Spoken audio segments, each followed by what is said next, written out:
क्या आपको पता है इंडिया में 10 में से खाली 3 रेपिस्ट को सजा मिल पाती है। बट एक स्टेट है इंडिया में जहां पे 10 में से 9 रेपिस्ट को सजा मिलती है कड़ी। मैं आपको इस वीडियो में 3 ऐसे फैक्ट्स बताने वाला हूं जो आपके पैरों के नीचे से जमीन हिला देंगे।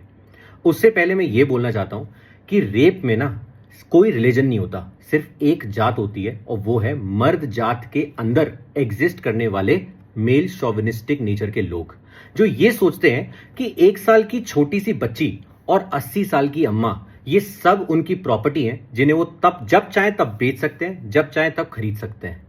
अगर आप सोचते हैं कि रेप के अंदर भी रिलीजन होता है तो अगली ये 2 वीडियो देखिए।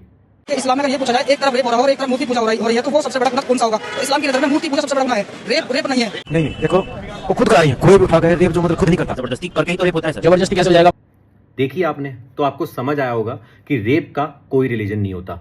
अब 3 फैक्ट्स पर आते हैं। सबसे पहला फैक्ट, क्या वर्ल्ड में भी ऐसा ही होता है कि रेप केसेस बहुत ज्यादा होते हैं? तो मैं आपको बताना चाहूंगा, चाइना में होते थे, सिंगापुर में होते थे, बट उन्होंने उसे कंट्रोल किया क्योंकि उन्हें अपनी 50% जनता को, फीमेल्स को फ्रीडम देनी थी, सिक्योरिटी देनी थी। उन्होंने कन्विक्शन रेट को स्ट्रांग किया। कन्विक्शन रेट क्या होती है? इन सिंपल वर्ड्स, इंडिया में चाहे वर्ल्ड में बहुत सारे रेप केसेस होते हैं जो फैमिली मेंबर्स करते हैं और उन केसेस को कोर्ट तक ले जाना नामुमकिन हो जाता है क्योंकि वो कभी एफआईआर तक जाते नहीं है। बट अगर ये केस एफआईआर तक पहुंच जाए तो उसको सजा दिलाने तक का रेशो को हम लोग बोलते हैं कन्विक्शन रेट। और इंडिया में राजस्थान वो स्टेट है जहां पे सबसे ज्यादा रेप केसेस होते हैं according to the record of 2022। आपको पता है इसकी वजह से 2023 में राजस्थान की सरकार भी बदल गई थी और एक स्टेट जहां पे 10 में से 9 केसेस सॉल्व हो जाते हैं वो है Gujarat, according to the data of 2022।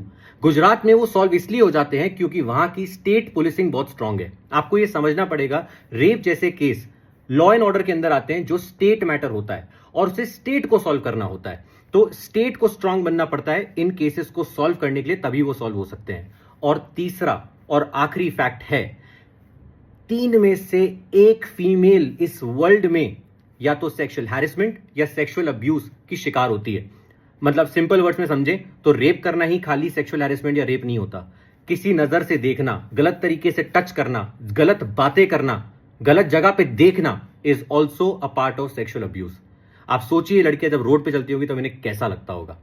मेरी बात बहुत सिंपल सी है, हमें यह समझना पड़ेगा कि बेटी को पढ़ाने से पहले बेटी को बचाना पड़ेगा। और अगर हम इसके बीच में धर्म को ला रहे हैं तो बात यह है कि धर्म से बड़ा होता है राष्ट्र धर्म।